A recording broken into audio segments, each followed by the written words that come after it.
everybody, to another episode of Jabroni Drive.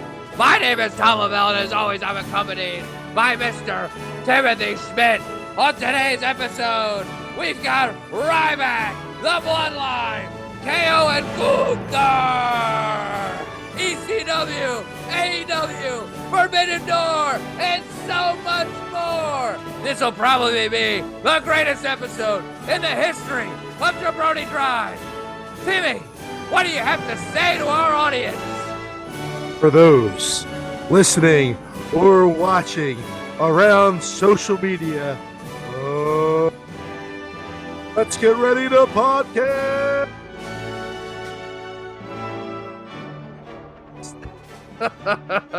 Timmy, one of these days that isn't going to cut out. I hate to say it, but that cut out, my friend. It cut out. No. Yes. Maybe because I'm putting my hand on it like that. I don't know. Let me see if it goes. Let's get ready to podcast. Let's get ready to podcast. It's better. Maybe you're going into the top. Maybe try in the, let's get ready to podcast. Let's get ready to podcast. I don't know. All right, as we said, we got a lot to cover on this week's show. A big week for WWE. First thing we want to get to, Tim. We posted something on social media. We just got our new Twitter. If you're not following us, Jabroni Drive, at Jabroni_Drive, where you can get all our content and our comments daily on the wrestling world. And Ryback was talking about something. If you don't know Ryback, former WWE wrestler, held multiple titles, and has left WWE and gone on to do other things, currently coming back from an injury. He was posting something, and I said to Ryback, why do people hate on you so much? Doesn't seem justified. And to me, it doesn't seem justified. Well, Ryback took the time out of his day and responded. He said, WWE ran fake articles on me for years through their partner publications via Facebook and online, and a portion of Brain Dead Marks chose to believe them. I refuse to tolerate them in any way, and they're blocked, which they obsess over. The truth always wins, and I'm confident and truly don't give AF if people are with me or against me. I'm real, and I'm a good person, so I don't fear their fake hate. #hungry. So, I want to say, with one of our first tweets ever, Tim, we get a response from a former professional wrestler in Ryback. I got to say, I really do appreciate that, Mr. Ryback. Now, I haven't always been like the biggest fan of Ryback, and the more I kind of analyze his tweets and the tweet back, I feel like Ryback is a sensitive guy, and I feel like he's kind of upset at the way things have played out, and maybe the dislike that he's gotten. It's almost become popular, similar to that of, I would say, a Nickelback, where it became popular to be like, oh, Nickelback sucks, and it just became like this popular thing. In the wrestling world, I would say this is the equivalent to that, where like, oh, you just shit on Ryback for no real apparent reason to hate on him. I never thought his work was bad. He's obviously got the look. CM Punk buried him in an interview after he left WWE, calling him stupid, saying he was the reason he was injured, saying he's a moron, that he did steroids and all this other stuff. And I'm not the biggest CM Punk fan. So I think a lot of the quote-unquote marks in the wrestling world took what CM Punk said to heart and have decided to just blindly hate Ryback for no good reason. I don't know why everyone hates him. Are you familiar with Ryback, Tim? Yeah. So I remember, again, I'm coming back from my hiatus of wrestling and watching, but I do remember Ryback. I thought dude was an absolute monster in the ring. Never really had a preference to him or not. I mean, I remember he used to do like the feed me more thing, right? Right. I think that's kind of a lame gimmick, the feed me more. I'm not in love with that, but he was a monster, like you were saying. Yeah. Kind of he was like a bigger Rhino. Does that make sense? Or yeah, is that, I would say so. I would say definitely a bigger Rhino and more fit. like a little more cut than a And Rhino. I let's do just remember a promo that he gave where I think they gave him a chance to kind of spill his guts, and he talked about how he had broken his leg early on in his career and his fight back from that and all that stuff. And I don't think it necessarily hit the mark. And he kind of started to slowly decline after that, and then eventually ended up leaving the company. yeah. Yeah, I'm kind of ambivalent towards him one way or another.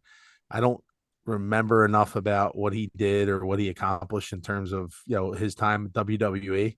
I know that Nickelback sold a ton of fucking records and Yeah. and and was and was pretty well established brand for quite some time. So I don't know if that comparison holds up, but yeah, I appreciate it. Ryback was a hot ticket for a little bit. The night after WrestleMania, he came out and attacked John Cena. They were saying he was going to be the next guy to kind of step in there. When the Shield debuted back in 2012, it was during a John Cena, Ryback, and CM Punk match. The Shield came out and helped CM Punk win the title and stay WWE champion.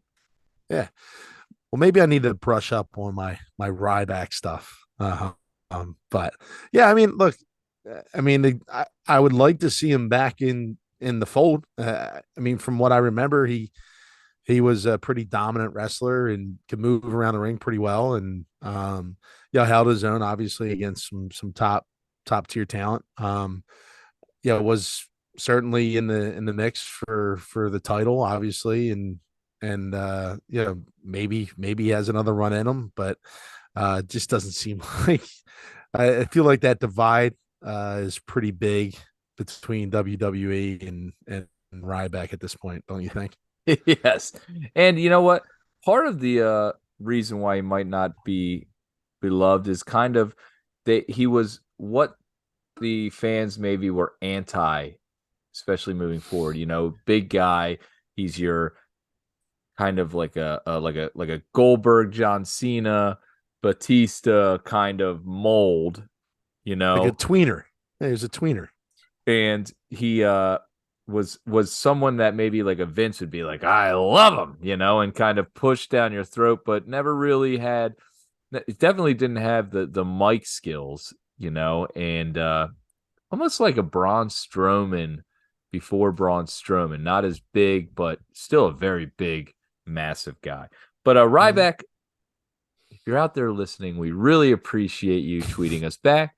We love to have former wrestlers give us some shout outs on the web, on the interweb, on the socials, or just respond to us. So, big week in WWE. We'll start with SmackDown and the Bloodline segment. So the Bloodline segment ended the show, and they're saying it's one of the highest rated SmackDown shows in the history of SmackDown. It started with Roman Reigns coming out. They give him the new belt. Tim, first thoughts on the new belt. What do you think of it? It's sharp, absolutely sharp. Jumped off the screen as soon as you see it. Uh, Gold plated, just looks the part. It feels like, I mean, I'm assuming that the other two belts are going to go away, and it's It'll just just kind of be this ironic. belt now, as predicted on Jabroni It, Drive. I think we said they were but going to get into these. it's just so like I don't know. It's just so annoying because I'm sitting here and I'm like, all right, so we had the undisputed champion in Roman Reigns, and there was one champion, and now they bring in the World Heavyweight Championship, and now we're back to two belts again. It's like I don't know. I just don't get it. It's just like we're revisiting the past, and we're starting this whole thing over again.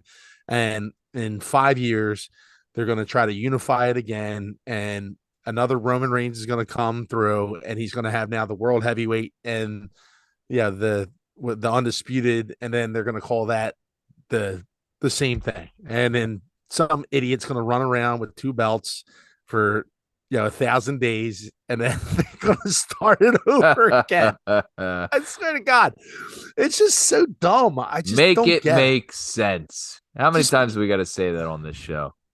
just, I just don't. I don't get it. You should have. There should be one champion, one heavyweight champion in all of wrestling, and that's a fact. And there's nothing else.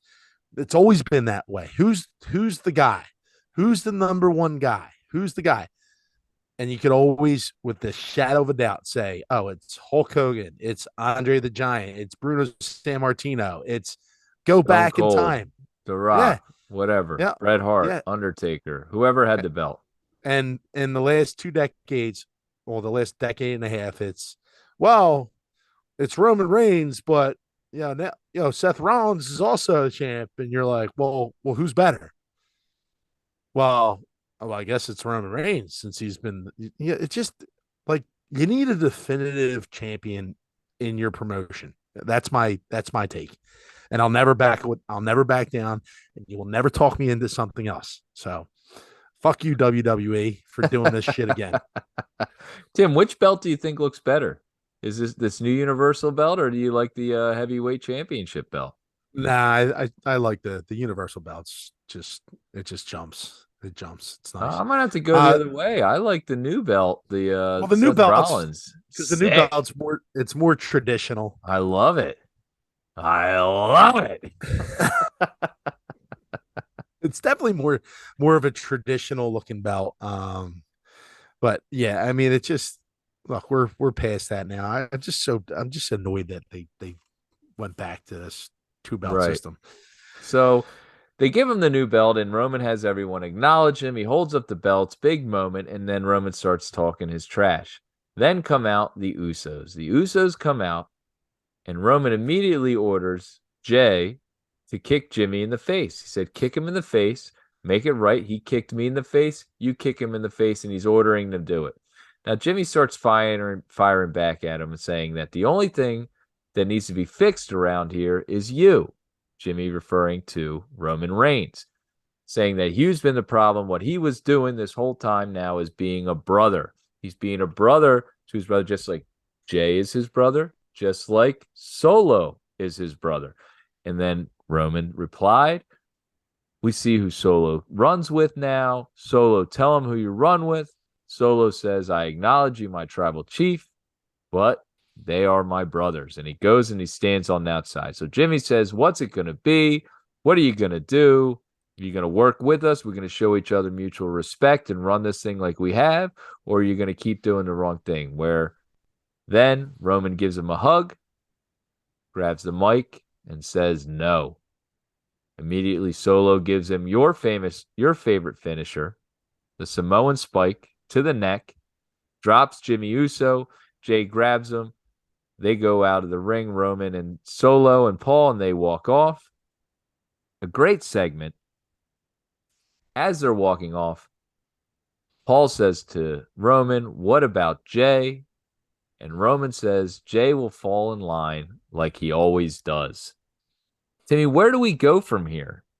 Is the next thing a tag match? Is the next thing a match between Jimmy and Roman? Where are we going to go from here? On Raw, they said on Friday, Jay must make his announcement on who's he is loyal to. Um, uh, so they're doing such a good job. I mean, we talked about this before, and you asked me about my prediction on where this was going, and yeah, I had no idea. And yeah, the more layers, that keep on getting peeled back, it just gets honestly, it gets better and better. Yeah. And it's strange because during that segment, yeah, I'm sitting there thinking that Solo is going to hit Roman with the old thumb spike, and yeah, that doesn't come to fruition. And Jimmy gets kind of put. It's just it's crazy. Again, we talk about storytelling on the show a lot, but it's just great theater, right? Yeah, How it is. how it all plays out. And even like the expressions on like Paul Heyman, who's been doing it for years, right? You watch him in the background, and he's got looks of surprise on his face, and he's just a theatrical genius with with all that stuff, and just excellent on the mic. But um, to answer your question, Tom, I don't know. I don't think anyone can predict where this goes now, because it's really inner turmoil now. Me and you both predicted that the whole KO Sami Zayn thing kind of would run its course, and it seems like they're starting to move on now, and they're with Imperium now, and they're feuding with them, and they're kind of putting the whole bloodline in the rearview mirror and letting them settle out their own differences. But um, it seems like Jay's going to have a decision to make, and then we're going to get probably some sort of tag team match, or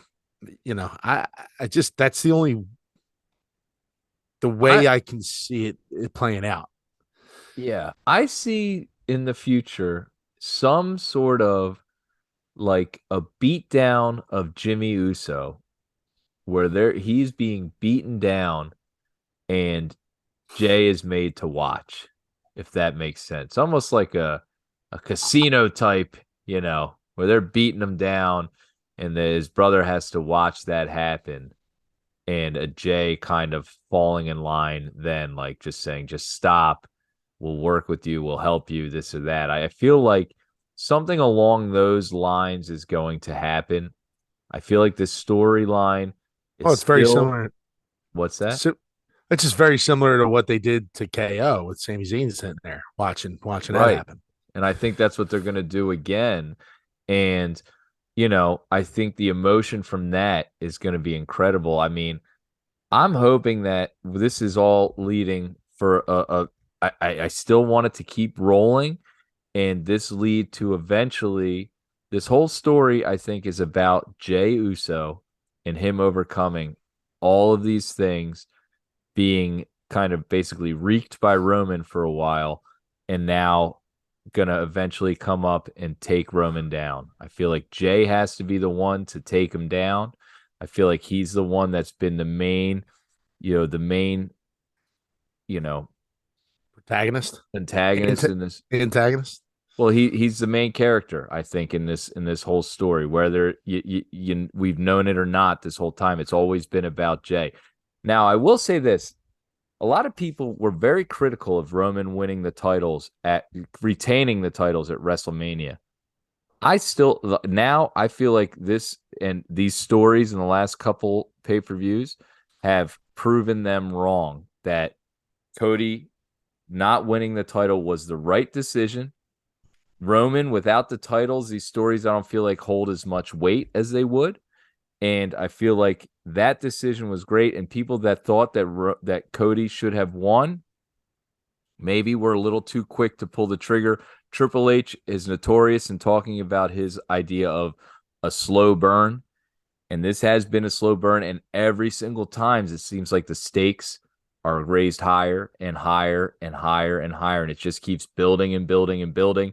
And not that Cody's not going to take down Roman at some point, because I feel like he has to do that. We've talked about this on the show, but I feel like Jay is going to be the first one. And then when Jay finally turns, it's going to be a massive moment. I hope it's not too soon. I still feel like this can go into the fall, winter, maybe even into next year's WrestleMania.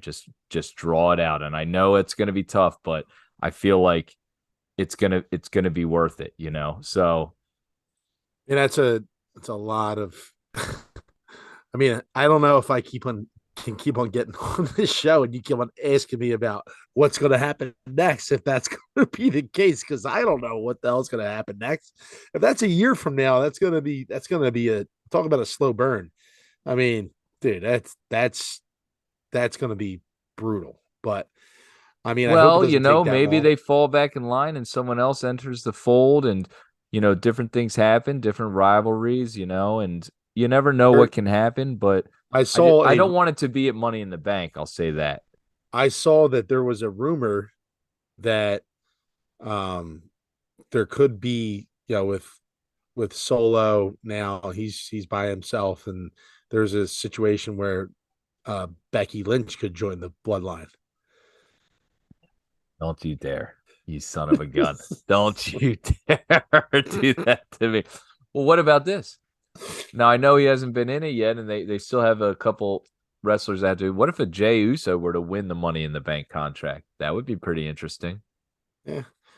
Um, dude, I don't know. There's a certain member of our wrestling community. I'll give him a shout out, Mr. Rob DeSantis, who thinks that this Money in the Bank whole situation is going to end up in someone challenging for a lesser title. So, maybe I mean, I think you brought it up on the last show, like Sheamus, winning the Money in the Bank and going after the Intercontinental title, right? Yeah, Like, I mean, LA Knight, after he won his match against Montez Ford, he cuts a promo in the back talking about, getting whatever gold he wants, that whatever gold he chooses. So he's not specific about. I mean, if you're a wrestler, you want to contend for the ultimate prize, right? You want to yes, say, "Hey, I'm going after that WWE title, right? That right. Universal title or the World Heavyweight title." And he just is saying, "Yeah, he wants gold around his waist, right?" So, interesting dynamic, interesting theory from Robbie. And just by the Two shout outs 2 weeks in a row, by the way, we'll say. Yeah. I mean, it's definitely rhetoric that's on the show, though. You don't hear anyone talking about the title that's actually won a match yet, right? They're talking about just random shit, which is kind of strange. So, Yeah. um, we'll And see. even We'll see. last year with the cash in of Austin Theory going for the United States title, I mean, if you have the belt, if you have the briefcase, you're going for the number one title on the biggest stage. Yeah, yeah, but if you remember at that point in time, he was the chosen one. That was when the whole Vince news broke down, and like Yeah. Triple H had just taken over, and it just there was a lot of bullshit that was going on around. You felt he wanted to knock him down a peg or two. Yeah, like, hey, dude, like we get that you're the chosen one, but guess what? You're gonna be challenging for the U.S. title again, and suck it up, dude. Suck Get it rid up. of get rid of your selfie stick and let's go. All right. So let's talk about the match between LA Knight and Montez Ford. I know you brought him up. I thought that was a great match. Interesting to me in the crowd. Montez Ford is a face and someone that the crowd really likes. However, during this match, you saw some boos coming towards Montez Ford when they were going back and forth and throwing punches each other's way. You saw LA Knight getting the cheers when he would throw a punch, and Montez Ford getting the boos. I think this is not so much a testament to Montez Ford not getting over. He's clearly over, but how over LA Knight is. And it's funny because you have this guy that seems to be over and the crowd loves him and they dig him and it gets bigger each week. And they're not pulling the trigger yet. Now, he did beat Montez Ford and he will be in the Money in the Bank contract. Is this the moment that LA Knight wins the Money in the Bank and then cashes in for a title, a big title? Um, I mean, the separation, I don't know. I mean, so during that match, sorry, I'll answer your question in a second, but during that match, the announcers kind of alluded to maybe it being like a hometown crowd for LA Knight. Is he from where that SmackDown was? I'm not really sure. I could have sworn that's what was going on. I mean, Because they can say whatever they want. They were pumping in booze for him when he was getting cheered. I mean, this guy is over, all right, yeah. hometown crowd or not. You're not fooling the fans. LA Knight is entertaining, and he's one of whenever he comes on, I'm excited to see what LA Knight's going to do. He's great on the mic. He's Dude, decent in the ring, and I love LA Knight. yo, he cuts Yeah. like an old school, like fantastic promo. Like Yeah. he, yeah, yeah. Yeah. He's really good, dude. And you know what? Like what they did with that match, the end of the match. Yeah, I think LA Knight ends up getting By the holding the cradle ropes, he roll gets the up and holds the pin. rope, Yes. right? So And that was I mean, good because so it's not like Montez Ford lost straight. There was some cheating involved, but you give the guy that's been hot, that the fans like, the win and move him into the Money in the Bank. But you still keep him as, somewhat of a heel with using that rope to get the W, right? Like, Yeah. so they're, it's a strategic W. Yeah, I mean, look, we talked Yeah. about, we talked about how Montez Ford and Angelo need to kind of separate, and they didn't do that during the meaningless draft that take that took place in the beginning of the year. And yeah, we have seen Montez Ford now in a lot of one-on-one matchups. Same with Angelo Dawkins, and I think less of them as a tag team. And it seems like it's going to be heading that way moving forward. So, I mean, look, they're both supremely talented. Yeah, obviously didn't go Montez Ford's way this time, but I think LA Knight is the right push here in this situation. And I'd like to see him in the spotlight moving forward. I mean, there's another guy that I would love to see, in that Money in the Bank match, and that's Elias, but we haven't seen him in about a month. So, Yeah. Yeah. because you know So what WWE stands for. walk with Elias. God, he was so over. And that's where I'm like concerned, because you got LA Knight in that kind of territory right now where the crowd loves him. And it's at some point, if WWE decides, nah, you're not going to be on TV, or we're going to bury, or you're going to lose every match.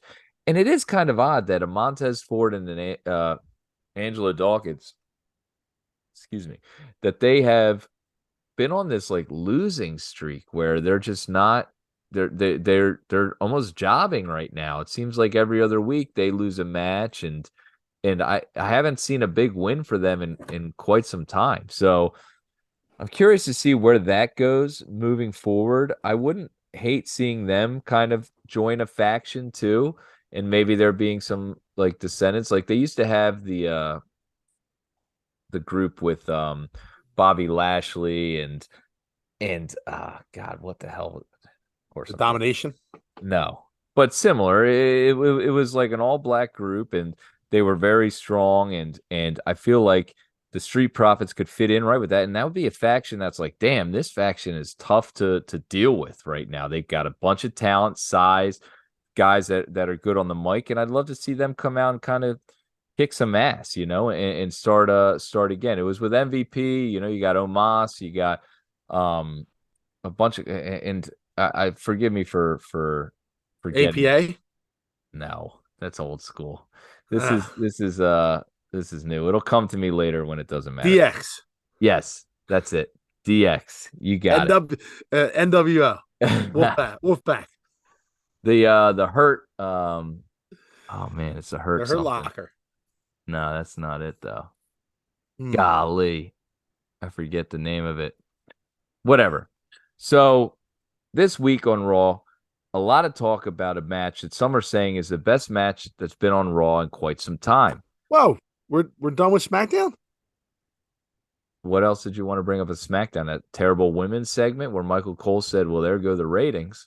Yeah, that was awful. That was Yeah. just yeah. That was brutal. What a brutal segment. Here's the thing. When people talk, and I was talking to Hold on, someone hold on, about it hold on, today. hold on. Yeah. But Tom, I'm sorry. Let me again bring up who was in charge of that segment. Who? What was the segment? How'd that start? It was Oscar. Oh, Grayson Waller falls flat again. Yeah. I mean, Yes, the like, Grayson dude, Waller effect, falling flat again. And he brings out Asuka. Now, here's the thing. I think it's tough to get over when you got two people speaking a foreign language in the United States. No one knows what the hell they're saying. I saw a translation later on Twitter, but in the moment, the crowd's like, what are they saying? I have just two people yelling at each other in Japanese or whatever it is. Yeah, it was brutal. And the reason why I wanted to, you there? Yeah, I'm here. Can you still see me? Yes. Yeah, the reason why I wanted to bring it up was just because, dude, it was just so bad, and it just interrupted the flow of the show. Crowd Thank clearly God you was had, not into it. No, it was just brutal. And I think those moments we need to call out more so than some of the successes that happen on these shows too as well. Because dude, no one wants to see that shit. And like you gotta like Grayson Waller, whatever the fuck that dude's name is, dude. Like we already have a Miz TV on Raw. You don't need it on SmackDown. You don't need to run it on SmackDown. And this dude doesn't have the cachet yet to even do that type of show.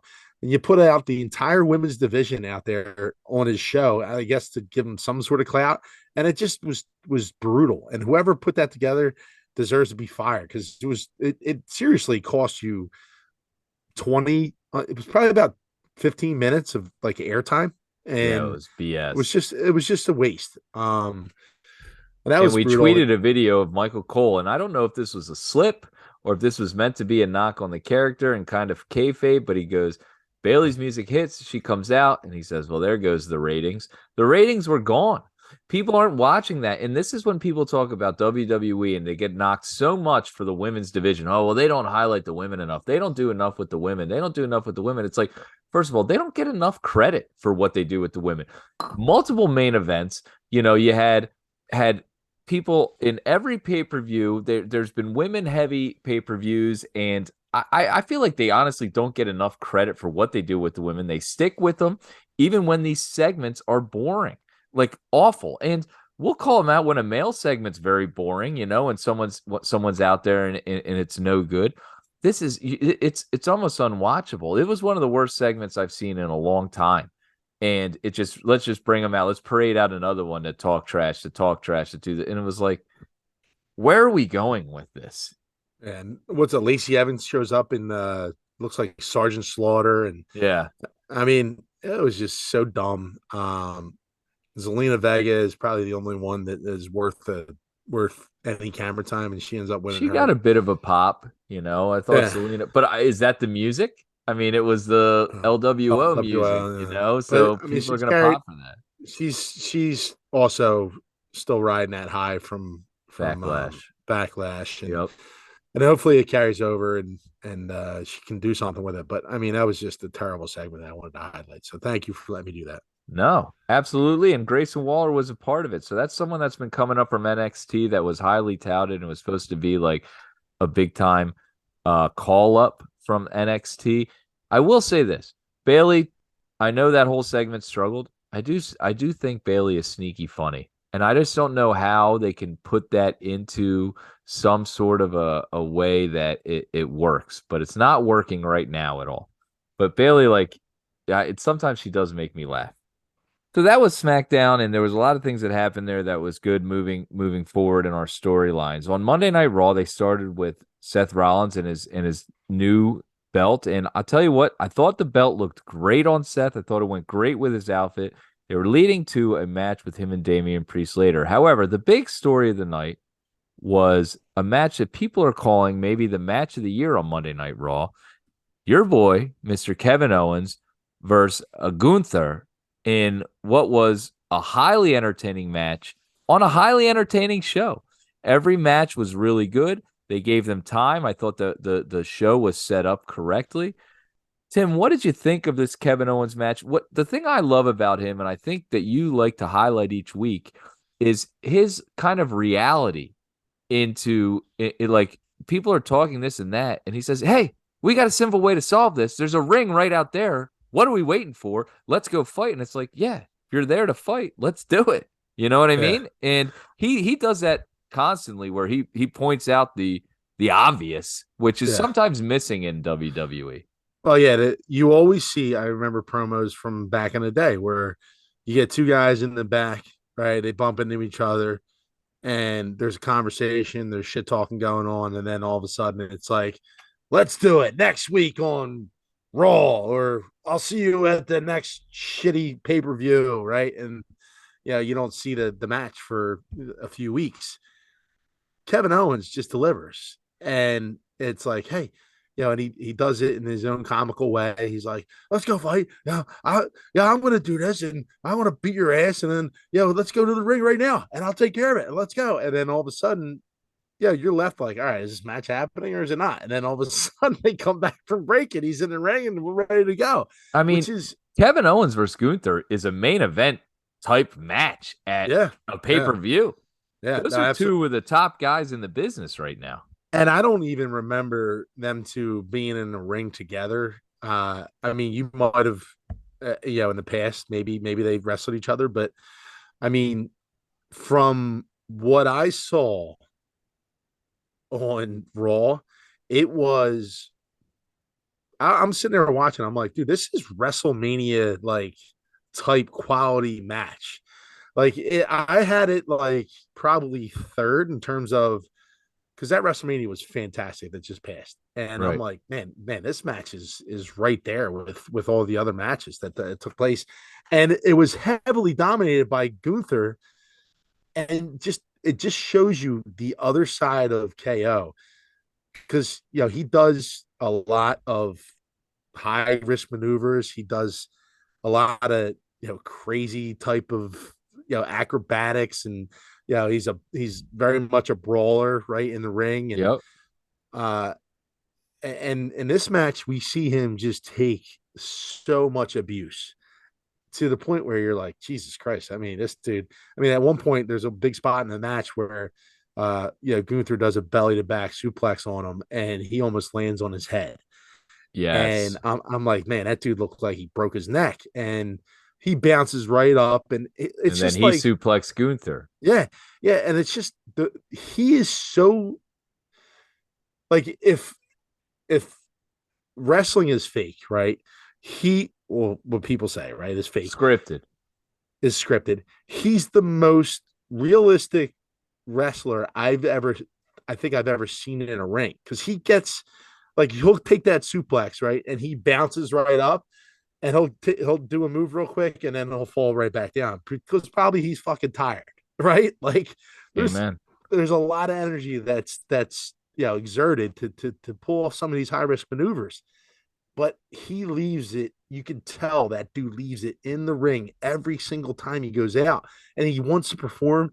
And that's what I think the crowd appreciates. It's why the crowd resonates with this dude. It's why I certainly resonate with him. Um, and he's always a top tier guy. He's always going to be a top tier guy. He'll always be in the mix for any type of bout that he wants to because he's such a great performer in the ring. Yeah, and he can do it all. Like you were saying, he can do the high flying, he can do the brawling, he can do the wrestling, he can do everything in the ring. You can put him with anyone, and he elevates everyone that he wrestles with. Kevin Owens is an incredible wrestler, an incredible talent, one of the best in WWE right now. But one thing I did notice from that Uh, match that he did not do that many of Gunther's opponents usually do. He avoided every flare chop possible. Usually there is a heavy, at least a dozen flare chops, he got a and couple, and he got a yeah, handful. He got a handful, but usually it's pretty brutal. Usually that's beef, that's red meat up there. yeah, It gets and he's chopped got a up. shirt on. You know what I mean? Yeah. He's like me at the pool. He's got a shirt on, right? I was And watching it. Yeah, I was. Yeah, he's protecting himself. UV he's got the light. UV protection there. And you know what? They mentioned a couple of the chops that he did take. That even with that shirt on, how it left a ring in throughout the stadium. Now, I will say this: Kevin Owens, as much as he is an incredible in-ring performer, Gunther has mastered his style of wrestling. It's slow, it's methodical, it's hard hitting, but there's purpose to every single thing he does. Whether it be he's wrenching you on the neck, he's slapping you around, he's hitting you around, a suplex here, a suplex. There's no wasted movement at all. He has mastered it. The term ring general for him is a perfect name. This guy put on a masterclass last night on Monday Night Raw. Incredible to watch every time he's in the ring. He controls it, and it's slow, and it's different than what a lot of guys are doing right now. And they could all take a look at him. It's funny because when you talk to the greatest wrestlers of all time, Undertaker, Stone Cold, Ric Flair, they all say one thing: slow it down. Slow it down. Build the match. Slow it down. There's a lot of guys out there that are fast. And when you say slow it down, It doesn't mean do nothing. You have to still be doing stuff with a purpose, but he does it with there's every step, every movement that he makes, he's keeping the hold. He's getting set up for the next move. He's getting set up for the like every single thing he does is just like it's incredible to see, and he needs to be getting more credit. We give him a ton of credit on the show. We see it. The guy that we shouted out before, Rob DeSantis, is now bought in. He's like, I'm a Gunther guy. And how can you not be? Every match he has is good. Another guy that elevates talent. Like we said, this is a main event pay-per-view match that we got on Monday Night Raw. Incredible match to see. Probably the best match that's been on Raw in a year. Yeah. And Gunther reminds me a lot. I mean, again, I'm just a novice here at this whole wrestling thing again. You're just coming back. You were watching as a kid. Let's not sell yourself short, Timmy. But there's another wrestler that used to work very slow, and was just very matter of fact in the way he worked. And that was my boy, Razor Ramon. Exactly. Dude, he would just beat dudes to a pulp in the ring. And he was king of, I think I remember bringing this up before. Like he would have somebody beat, and he would pull their head up and not pin them after a 2 count, and then work on them again. And it was really cool. We saw a little bit of that with Damian Priest in Bad Bunny, right? We saw that Damian Priest's favorite wrestler, Razor Ramon. Yeah, I didn't know that. Yeah. But and then flip to that, you talked about one of the greatest wrestling matches that we've seen probably this year on Raw between KO and Gunther, and we get the first defense of a heavyweight championship on Raw between Mr. Seth Rollins and Damian Priest, as we What a just spoke segue. about. Look at you. Hey, I'm Moving on learning. to our next topic. So, Seth Rollins and Damian Priest are going to have a match at the end of the show, which is great. Tim, you had texted me that it seemed like the audience was a little bit flat before that, right? Or during the match. And I would agree that it was a little bit flat to start. They started to come up towards the end. And as the match built, another match where they gave it time. There was build. There was this is a pay-per-view main event here too. I know Damian Priest isn't the guy here, but you could have him go against Seth Rollins at a pay-per-view and say that's justified, At the end of the match, there seems to be some issues going on with Damian Priest and Finn Balor. It seems like they're setting the seeds for planting the seeds for a Judgment Day split. In the promo before the match, Damian Priest says, I don't need anyone's help to beat you. And he kind of gets a little bit of a look from Finn Balor. And then later on, Finn Balor comes out during the match, and Damian's like, what are you doing out here? I don't need you out here. Overall thoughts of the match, and where do you think this is going with the Judgment Day? So the match in itself, I thought it was flat.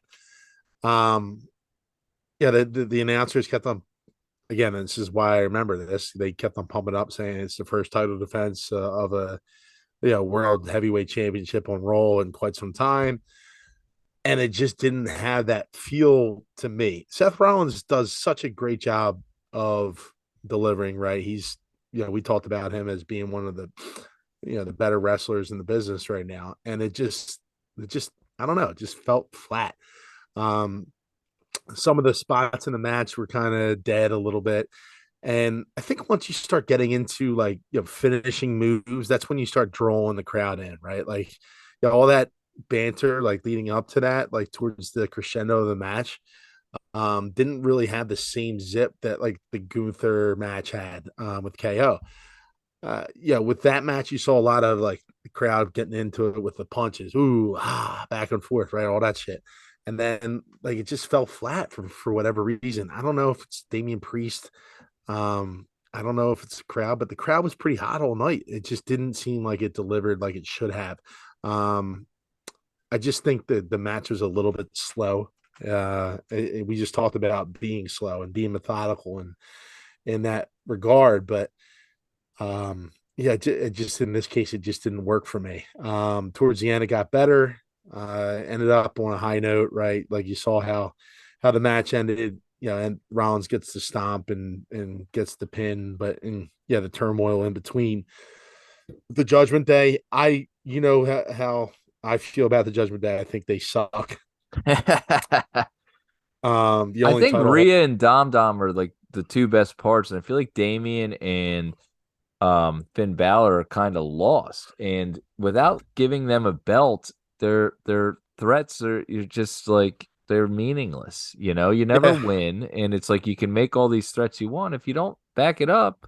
Another threat by the Judgment Day. Oh no, they're gonna lose again. yeah. I think Damian Priest and Finn Balor do better on their own.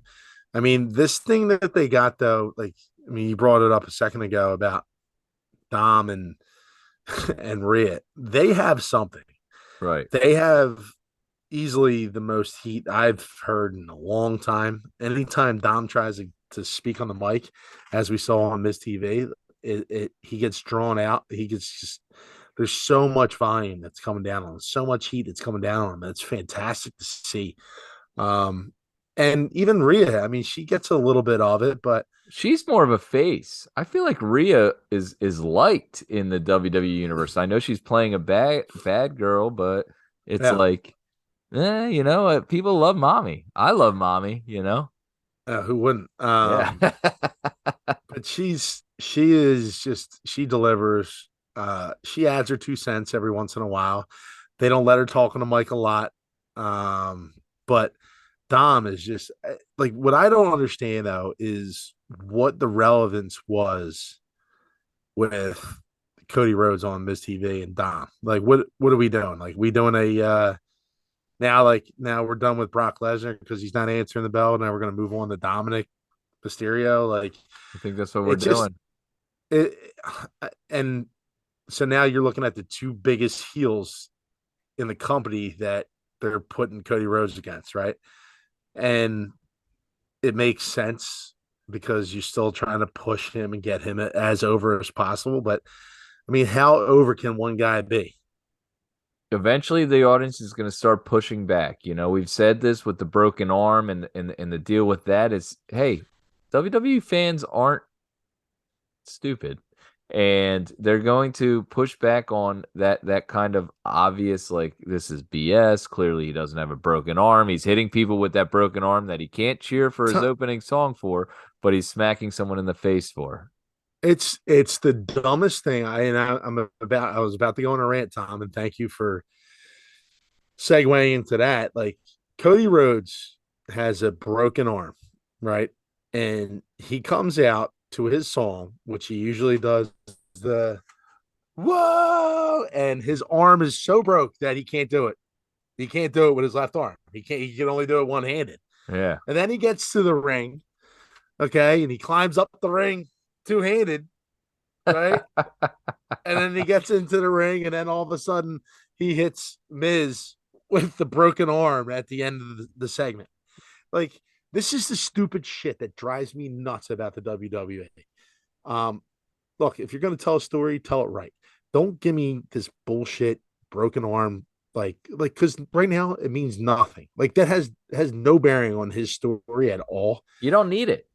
They don't need it. Like the dude already had a torn pectoral. We already did that story, dude. We don't need to do That was another. real life. We got Yeah, it. He's a yeah, badass. He'll do yeah, whatever it takes. yeah. So cut me some slack on the bullshit broken arm. Let's get rid of the fucking titanium brace, whatever he's got on, and just let's get him back to what he's good at, right? Just being a wrestler. Let him finish his story, continue that whole hero's journey, and stop fucking making it more difficult than it has to be. Like, Yeah. stop doing it. I just hate it. I really hate it. Yeah. They could have it was an injured arm. They could have taped it up and that's it.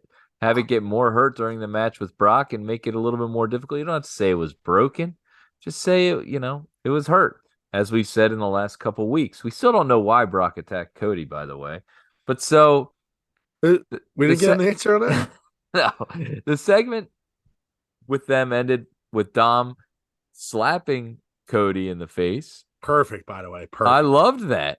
And, he's such a little weasel. Then he hides behind Mami, and it's Perfect. like they get out of there. And, next thing you know, he hits Miz in the head with the cast. Everyone's knocked out. But that's setting up for what I think will be an entertaining match, probably for the Money in the Bank pay-per-view.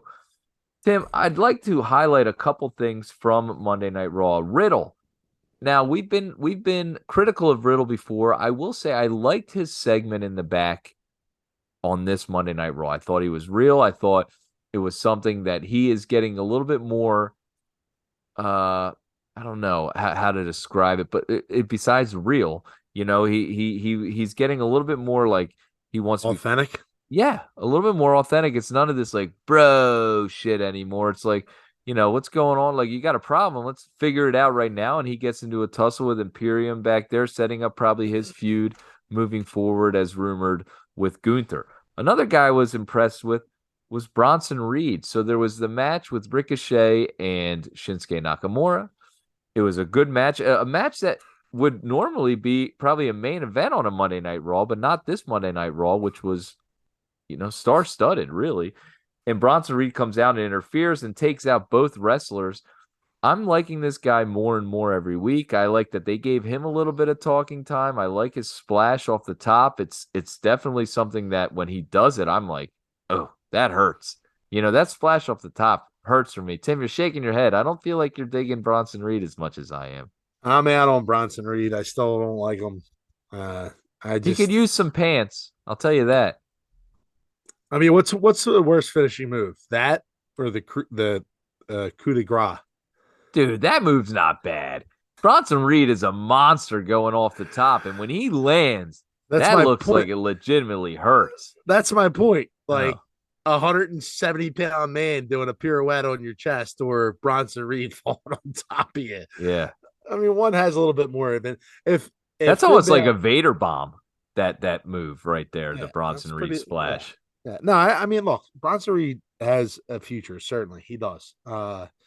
He's been a little rough in his first few matches. I remember Elimination Chamber; he actually performed pretty well, but there was a couple of spots in those with matches Lashley that were a little sloppy. Yeah.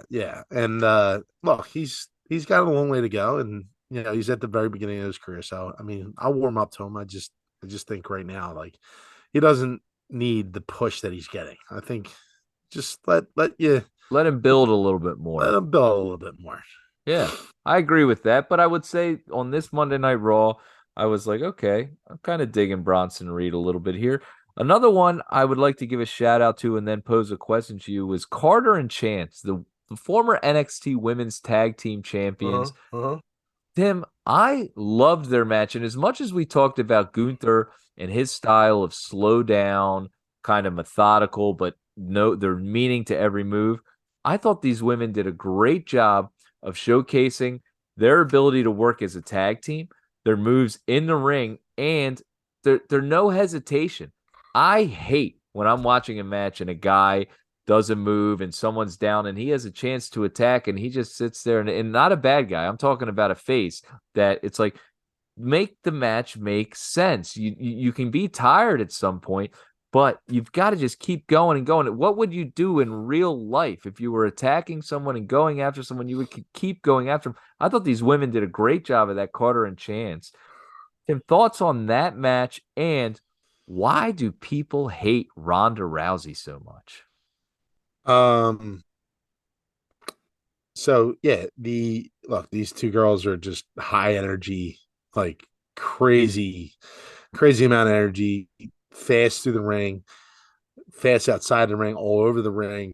And it was really a testament to Shayna Baszler and Ronda Rousey too, because they're not used to working that type of a match. And they put them over. I mean, I know they won the match, but they sold them, like as being legitimate contenders. People were calling for a squash in that match and like, this is pathetic. They're going to have Carter and Chance be squashed. Former NXT tag team. This match is going to last a minute.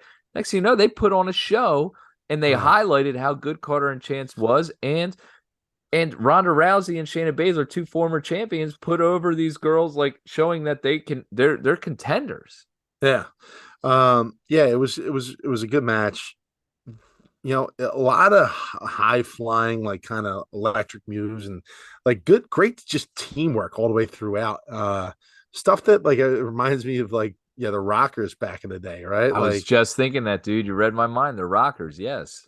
yeah, like just how they just work together in tandem and kind of knew each other's spots. And I think they were in NXT together as a tag team for 4 years, so a lot of time to build chemistry. And Under the now that tutelage of Shawn Michaels, a yeah, former Rocker. yeah, and now they're getting their shot to showcase their talents. And hopefully Candace doesn't throw the other one through a window or something.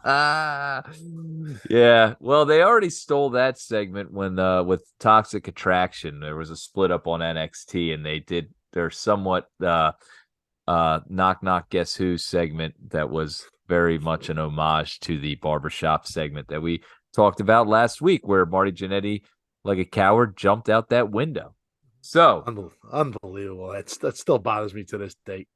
the thing with Ronda Rousey too, I'd like to say, and as we were saying before, I don't think WWE gets enough credit for how much they stick with the women's wrestling and try to showcase these women. And there's a lot of great talent. We've talked about Mami. We talked about Charlotte Flair. We've talked about Becky Lynch a little more than I would like. And Ronda Rousey is another one of these wrestlers that is a big name, UFC champion, one of the biggest draws in UFC history. She came over to WWE and people shit on her. I think she's corny on the mic. I think she's kind of a corny person, but in ring, she could probably beat the shit out of majority of the women in WWE in real life. Yeah. So that to me adds some weight, and she's a big name. I don't understand the hate on Ronda Rousey. I like her matches. I don't think they're any worse than any of the other women's matches. She might not be as good in ring as a Charlotte Flair or Rhea Ripley, Bianca Belair when Sasha Banks was there, but she's right up there. I feel like she performs. Sure, does she make some mistakes? Absolutely. But this match last night was great, and I thought she did a great job in it. And I haven't really seen her have a bad match in a while. And people need to give the credit to her when it's due instead of just blindly hating her. Well, she does get a lot of heat. And I think I remember when like she first joined the WWE, it was because she barely wrestled, right? There was a handful of times where like she went away for a good amount of time. Like she came in, went away. She was very much on like the Brock Lesnar type of The Brock yeah, Lesnar, maybe a Logan Paul now kind of yeah, thing. yeah. And she's been more involved over the course of the last, you know, year, I would say. Yeah. Where she's performing on Raw a lot more, and she's showcasing a lot more matches. And she's now invested. I mean, I don't think she's going back to UFC anytime soon. And this is probably her only source of income right now, right? So she has to be a full-time asset to the company. And hopefully people start to see that. And I'm one way or another, I don't really care for her at all. I'm not gonna boo her. I'm also not gonna cheer. I don't get it. It's just like just another roster spot on the WWE roster. But she is a name, and it's something that you can showcase. When she's main eventing or what have you, it's someone that you can recognize. So. All right. So a great week in WWE, and we're looking forward to this Friday night SmackDown. Tim, this week there was an interview with former ECW wrestler Justin Credible, and Justin Credible made a comment that if the streaming services that are available now were available back when ECW was in its heyday, ECW would still be around and thriving. What do you think about those comments? And are they true?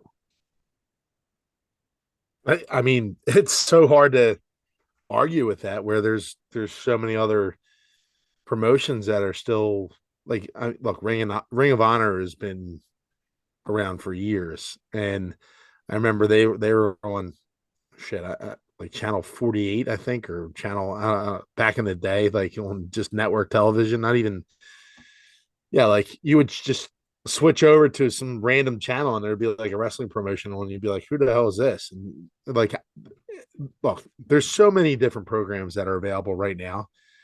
Um, there's no commercials or anything like that you need to air. Ratings aren't even that big of a deal anymore. I know they still put ratings numbers out about like WWE, SmackDown, all that stuff, but like, dude, it's all about streaming now, right? And it's more about the streaming service than it is about like what programs that you have on there, right? Like there's our shows that are canceled here and there, but for the most part, anything that gets canceled sometimes gets picked up by a streaming service, and they just they put a ton of money into it, and they redevelop it and they put it back out there. So I mean, there's a lot of weight to what Justin Credible's saying about that. I don't know how it would fare, like, because like, listen, people love watching this stuff live, right? Right. They love watching the shows on W on I'm sorry, on USA and on TNT with AEW, and to have to stream something like, because it's going to be a recorded episode, it would be kind of a different format, but maybe it would make it better. I don't know.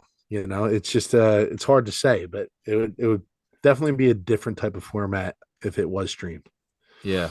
And I think there's something to what Justin Credible said. And I would have to agree with him. I think ECW would still be around. There's a lot of streaming services out there. They could have pulled some money from somewhere to keep it rolling, pay their talent, and keep it moving. Would have been an interesting time, but it was an interesting time back then. Wouldn't change a thing. Just Credible, I would have to agree with you and say that if there were streaming services back then for ECW, it would have been just incredible. All right, so big news with AEW, Tim. And there was an announcement this week that CM Punk is in fact back. We've talked about in past weeks how he was at different shows, a WWE show in Chicago, an Impact show, and now AEW has decided that he is going to be around. I will say this, since the announcement of CM Punk coming back to AEW, ticket sales have not gone up. Has CM Punk lost his draw ability? Are people tired of CM Punk? Are they sick of his attitude, of his character, of who he is? I'm starting to think so, Tim. And with the ticket sales not going up, only in Chicago area, they've only sold 700 tickets in Ontario, and that show's happening in about a month, I want to say. What is AEW going to do? I mean, a pay-per-view that didn't seem to come up, that was and didn't look like it sold out. Now they've announced CM Punk is back. They're still not selling tickets for that.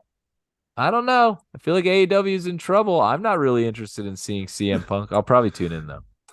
There is a viral video that's going around from Pat McAfee. I don't know if you saw this, but AEW had a pay-per-view called Double or Nothing Yes. that happened just recently, I believe. And McAfee references a Double or Nothing because there was a shot of, I believe it was the Heat. They were at home for like game 7 against the Celtics, or it was game 6. And they did a video shot of the entire crowd, and there was no one in the stands. Right. And Pat McAfee makes a comment saying, well, it's not something that that you want to see. And AEW experienced something similar at Double or Nothing at their pay-per-view, and it showed that they didn't have people essentially at their pay-per-view, and there was no one in the stands, so they're not selling out as many seats as they think they are, or they should be. CM Punk, dude, again, this dude, to me, as a casual fan that is tuned in and out for quite some time, right? I was a fan, not a fan.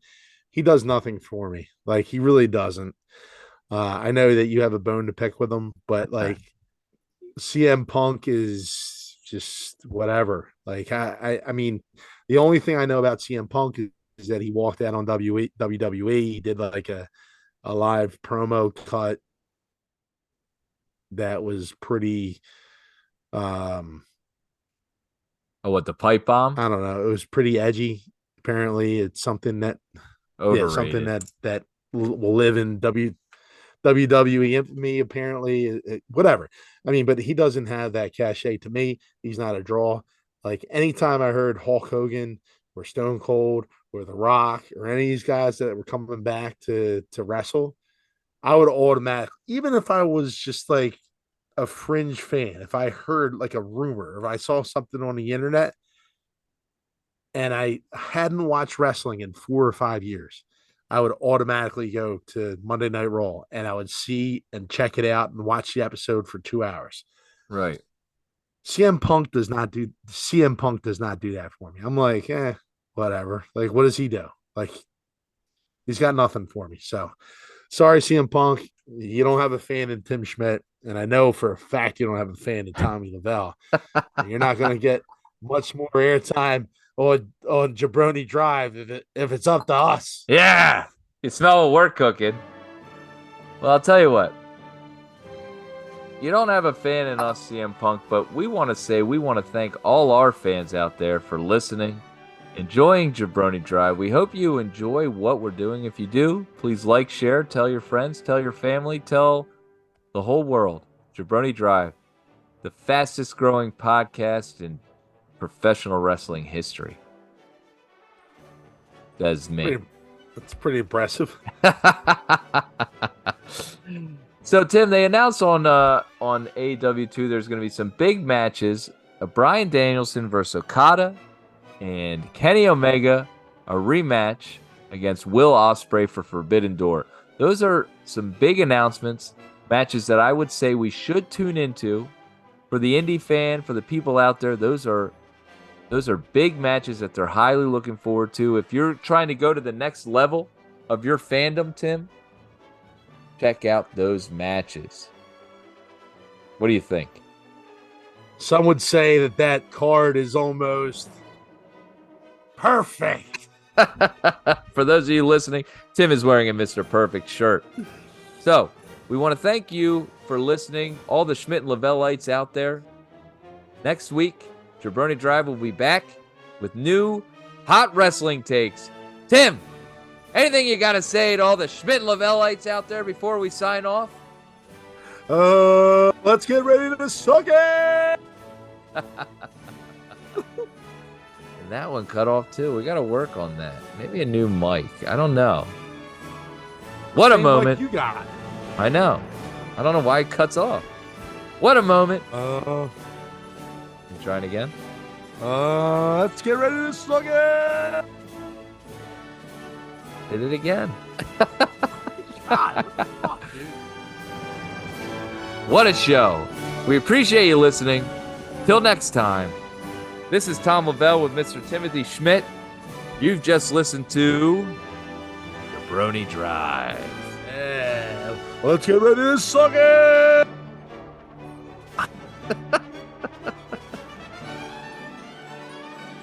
Suck it.